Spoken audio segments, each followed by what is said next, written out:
Dia lahir di bawah reruntuhan dan terbangun di dalam istana.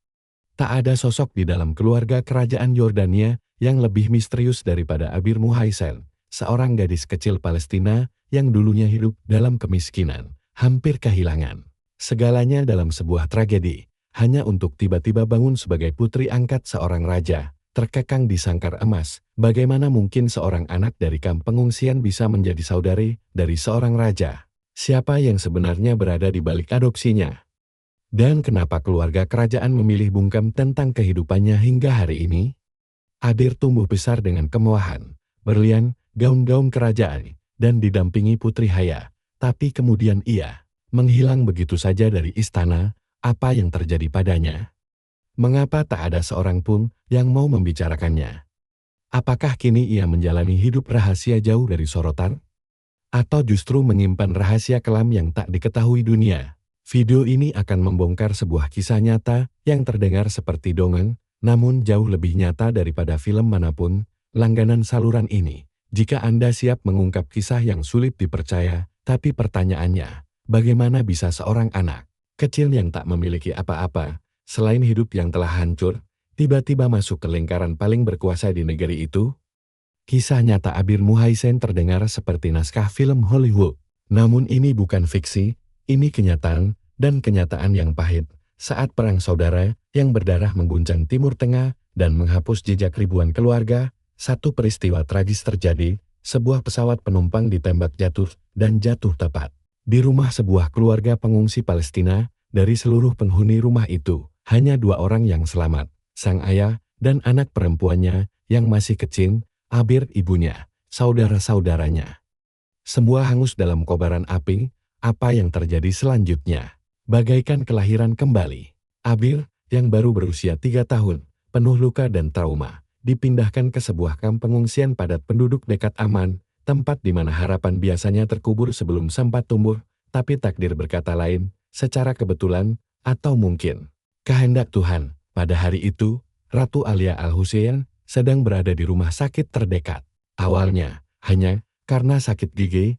Apa yang terjadi selanjutnya sulit dipercaya. Para dokter menceritakan pada sang ratu tentang seorang gadis kecil yang istimewa, seorang anak yang terjebak di bawah reruntuhan selama 4 jam, diapit oleh jasad keluarganya. Ratu Alia pun meminta untuk melihat anak itu langsung.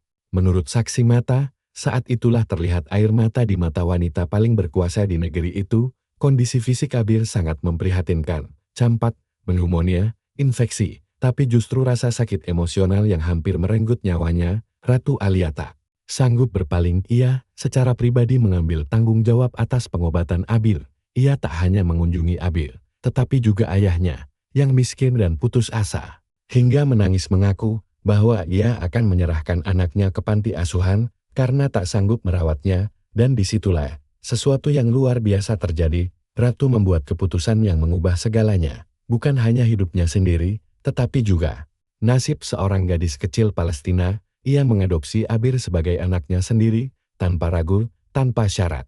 Hanya karena belas kasih dan kekuatan hati yang tak terduga, sang ayah terhimpit antara duka dan rasa syukur, menangis berjam-jam di pundak sang ratu. Ia tahu betul, putrinya tidak akan tumbuh besar di antara orang asing, melainkan di dalam istana. Alia adalah istri ketiga Raja Hussein dan saat itu belum memiliki anak. Kehadiran Abir adalah anugerah baginya. Namun, yang tidak diketahui publik pada saat itu adalah, ketika proses adopsi Abir berlangsung, Ratu Alia sebenarnya tengah mengandung putri kandung yang kelak dikenal dunia, Putri Haya, 2 anak perempuan, 2 takdir yang nyaris bertolak belakang. Yang satu adalah darah daging seorang raja, yang satu lagi anak dari puing-puing perang. Namun, yang mengikat mereka bukan darah, melainkan loyalitas yang lahir dari kehilangan, luka batin, dan masa kecil yang tidak biasa dalam bayang-bayang mahkota. Saat Raja Hussein kembali dari lawatan luar negeri, ia mengira akan disambut kabar kehamilan istrinya. Tapi yang menantinya di bandara adalah seorang gadis kecil pemalu berusia 3 tahun. Sang raja terkejut, namun reaksinya bahkan lebih mengejutkan. Tanpa ragu sedikit pun, ia langsung jatuh hati. Ia menerima Abir sepenuh hati, tanpa syarat, dan berjanji untuk melindunginya dari segala keburukan, baik fisik maupun batin, dan janji itu ia tepati sepenuhnya. Tanpa pengecualian, Abir tumbuh besar di istana, sejajar dengan 12 anak kandung sang raja. Tidak dibedakan, tidak diperlakukan istimewa, tetapi juga tidak disisihkan. Ia mendapat pendidikan privat dalam berbagai bahasa, diajari olahraga, tata krama, dan sejarah. Semua hal yang sepatutnya dimiliki seorang putri sejati, namun gelar putri itu sendiri tak pernah benar-benar diucapkan. Apakah ia benar-benar seorang putri? Ataukah hanya lembaran sunyi dalam dongeng keemasan keluarga Hashimiyah? Yang pasti, tahun-tahun awalnya di istana dipenuhi kehangatan, kasih sayang, dan perlindungan. Sebuah kehidupan baru, sangat jauh dari reruntuhan masa lalunya. Tapi seberapa lama kebahagiaan itu bisa bertahan? Apa yang terjadi saat takdir kembali mengetuk pintu?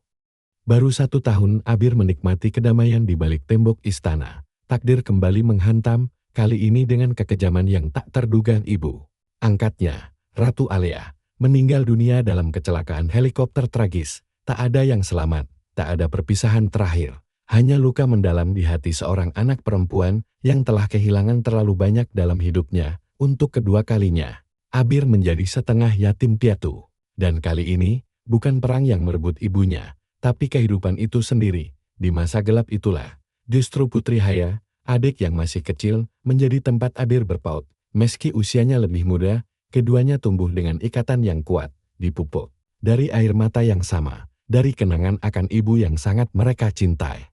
Haya kemudian mengenang bagaimana mereka sering duduk berdua, menangis, dan saling mengingat pelukan hangat sang ibu. Dan Abir pernah berbisik, "Mama sekarang melihatku dari atas, jadi aku harus menjaga kamu, seperti dia dulu menjaga aku." Satu kalimat yang mengungkap kekuatan batinnya. Lebih dari apapun yang tertulis di protokol kerajaan, Abir tetap tinggal di istana hingga usia remaja, dicintai, namun tidak pernah benar-benar menjadi bagian resmi dari garis keturunan kerajaan. Tak ada yang tahu pasti apakah ia pernah secara formal diberi gelar putri, ataukah statusnya sebagai anak angkat selalu menciptakan batas tak kasat mata. Ratu Nur pernah menyebutnya sebagai putri, tapi ada dugaan bahwa Abir sengaja menolak gelar resmi tersebut. Mungkin karena ia tahu harga yang harus dibayar terlalu mahal, kewajiban dinasti, pernikahan yang diatur, dan hilangnya kebebasan memilih jalan hidup sendiri. Alih-alih Abir memilih jalan yang tak terduga, kebebasan. Ia meninggalkan Yordania dan pindah ke Amerika Serikat, bukan sebagai seorang putri, melainkan sebagai mahasiswa biasa. Dalam paspornya tidak tercantum nama Al-Husain, melainkan nama asli yang selalu ia bawa sejak kecil, Muhaisen. Sebuah pernyataan diam, mungkin, atau mungkin juga bentuk penghormatan pada asal-usulnya, seperti yang diajarkan dalam tradisi Islam, bahwa seorang anak yatim tidak seharusnya diubah nasabnya, agar tidak melupakan akar dan jati dirinya. Di Amerika Serikat, dimulailah apa yang disebut sebagai kehidupan ketiga Abir. Ia melanjutkan studi di American University di Washington, lalu menyelesaikan gelar sarjana di Universitas Virginia, mengambil jurusan manajemen olahraga, sebuah awal baru yang tenang, tanpa sorotan media, namun jelas merupakan pilihan yang sadar. Menurut berbagai laporan, hingga hari ini, ia masih bekerja di bidang tersebut, dan dalam hal cinta, ia juga menemukan kebahagiaannya. Abir menikah dengan seorang pemain basket profesional NBA, bukan karena pertimbangan politik, melainkan murni karena cinta sejati. Saat dunia ramai membicarakan Putri Haya, Ratu Rania, atau Raja Abdullah II, Abir memilih diam. Tak punya Instagram, tak hidup mewah dengan jet pribadi, tak pernah muncul di wawancara, hanya sesekali terlihat di pernikahan keluarga, selalu hadir, tapi tak pernah menonjol. Ia memilih menjauh dari mahkota dan aturan kerajaan dan menjalani hidup atas pilihannya sendiri. Bagi sebagian orang, itu mungkin dianggap sebagai kehilangan. Namun mungkin justru itulah penobatannya yang sesungguhnya. Meski menjauh dari sorotan publik, Abir tak pernah lupa asal-usulnya. Dan tak pernah lupa kepada siapa ia berutang kehidupan barunya kini. Sebagian besar waktunya ia dedikasikan bagi mereka yang tak seberuntung dirinya, anak-anak yatim, para pengungsi, dan generasi muda yang kehilangan arah. Ia membantu dalam diam, tanpa kamera, tanpa pemberitaan, tapi dengan sepenuh hati. Ayah kandungnya kini telah wafat. Begitu pula Raja Husain, sosok yang dulu pernah bersumpah akan melindunginya seperti anak sendiri. Meski begitu, hubungan Abir dengan keluarga kerajaan tetap terjaga, tanpa banyak diketahui publik. Ia menghadiri banyak pernikahan saudara tirinya. Bahkan ia turut hadir dalam perayaan ulang tahun kekuasaan Raja Abdullah II dan Ratu Rania, selalu hadir, namun tak pernah jadi pusat perhatian. Anehnya, dalam foto-foto resmi, wajahnya tak pernah terlihat. Tak ada sorotan kamera, tak ada kemauan kerajaan. Seakan-akan ia sengaja menghapus dirinya dari bingkai gambar. Sadar, tenang, seperti bayangan yang berjalan di antara para tokoh besar, ia adalah putri seorang raja yang meninggalkan istana. Namun tak pernah meninggalkan keluarga. Abir memilih untuk tidak tunduk pada protokol.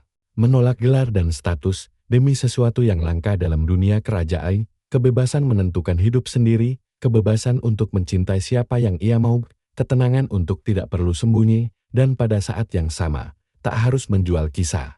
Hidup ke hadapan publik, di dunia di mana setiap detil kehidupan bangsawan dijadikan bahan konsumsi, diamnya Abir lebih lantang dari 1000 wawancara.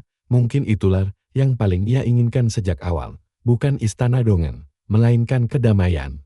Bukan mahkota, melainkan martabat. Dan bukan panggung, melainkan rumah yang sesungguhnya. Jika kisah ini menyentuh hati Anda seperti halnya kami, silakan subscribe saluran ini, beri like, dan tuliskan di kolom komentar, apakah Anda akan memilih tahta atau kebebasan?